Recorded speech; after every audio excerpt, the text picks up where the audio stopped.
BSP आज ऐसी स्थिति में खड़ी है जो 27 में सरकार बनाने जा रही है।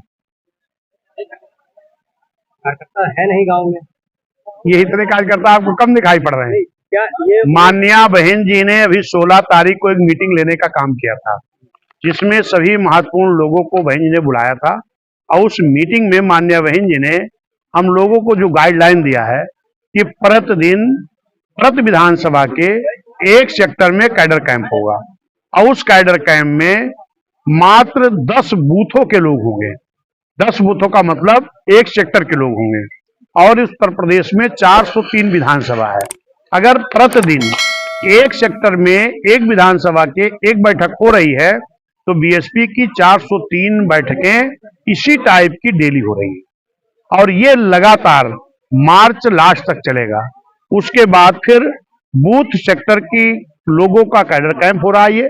उसमें सभी हमारे हर समाज के हर बूथ के लोग भी बुलाए जा रहे हैं और उसके बाद ये बूथ अध्यक्ष बूथ कमेटी के लोग भी जा करके अपने बूथ पर मोहल्ले मोहल्ले बताने का काम करेंगे। क्या बताएंगे?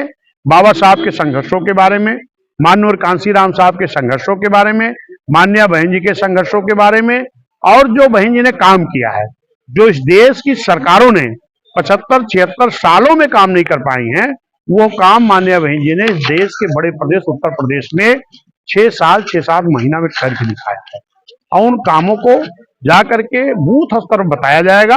और निश्चित है बीएसपी कैडर बेस्ड पार्टी है। आपने देखा होगा कि 27 में भी तमाम दलों का बड़ा बड़ा गठबंधन बना था, लेकिन बहुजन समाज पार्टी ने बिना किसी गठबंधन के अकेले पूर्ण बहुमत से सरकार बनाने का काम उत्तर प्रदेश में किया है पहले भी। और इस बार मैं देख रहा हूं लगभग 38 दल एनडीए गठबंधन और करीब 28 दल इंडिया गठबंधन ये एक साथ खड़े हैं। लेकिन बहुजन समाज पार्टी फिर से 2007 के तर्ज पर 27 में अपनी पूर्ण बहुमत की सरकार सर्व समाज को जोड़कर भाईचारा बना करके बनाने का काम करेगी। अध्यक्ष जी, एक सवाल है जो आपको लगेगा तीखा, नहीं तीखा नहीं लगे, पूछिए। दलित समाज के लोग तहसील पे दौड़ते हैं, हाँ। उनको न्याय नहीं मिलता है, उनके लिए समाज ये कहाँ खड़ी है आपकी?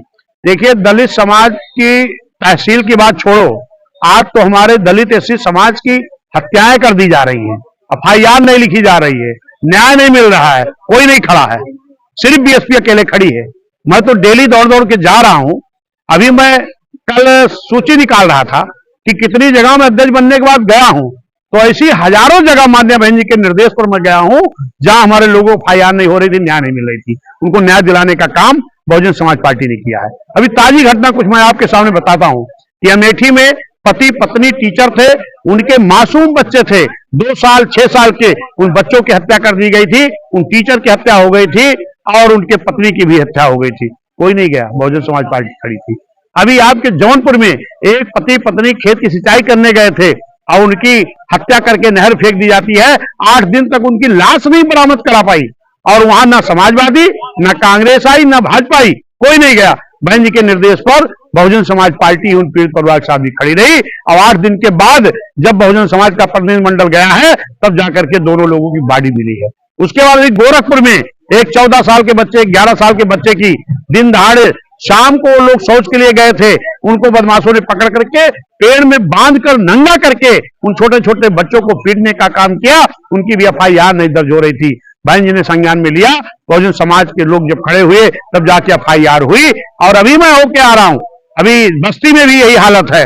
वहां 29 तारीख को एक 19 साल के एससी समाज के बच्चे की नौजवान की हत्या हो गई और अभी तक उसकी एफआईआर नहीं हो रही थी। बड़े प्रयास के बाद 2 तारीख को एफआईआर हुई, आज 9 दिन हो गया, मुलजिम नहीं गिरफ्तार किए गए। अभी मैं गया था, डीआईजी से बात किया, सीओ से मिलकर एसओ से मिलकर हमने कह के आए हैं तत्काल मुलजिमों को गिरफ्तार करो, वरना बहुजन समाज पार्टी और आगे कदम उठाने के लिए मजबूर होगी।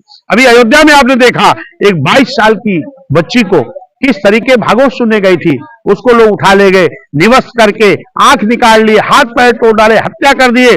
उसी के दूसरे दिन फिर एक पासी समाज के सरियावा गांव में एक हमारा करीब 55 साल का व्यक्ति चौकीदारी करता था, वहां उसको डंडे से पीट हत्या कर दी गई। बहुत अत्याचार हो रहा और ये अत्याचार ये जब तक बहुजन समाज हुकूमत में नहीं आएगी तब तक ये हमारे गरीबों के साथ अत्याचार बंद होने वाला नहीं।